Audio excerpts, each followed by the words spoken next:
அவங்க என்னை இப்படிலாம் ஃபீல் பண்ண வைக்கிறாங்க, என்னை கோவப்படுத்துறாங்க, என்னை ட்ரிகர் பண்றாங்க. இந்த மாதிரிலாம் ஃபீல் பண்றத முதல்ல நிறுத்துங்க. அவங்களால நம்ம லைஃப்ல எப்படி சஃபர் ஆகுறோம் அப்படின்னு அவங்களுக்கு ஹைப் ஏத்த ஏத்த தான் அத அவங்க அட்வான்டேஜா எடுத்துக்கிறாங்க.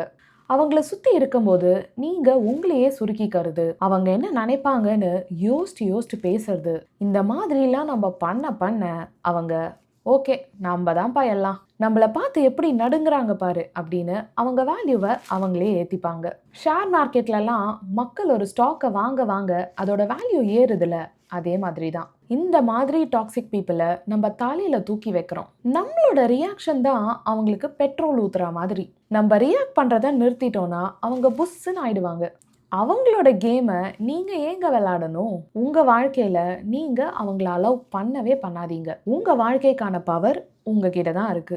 அவங்க கிட்ட நீங்க ஒரு பவர் குடுத்து வச்சிருக்கீங்கல்ல, அத முதல்ல நீங்க எடுத்துக்கோங்க.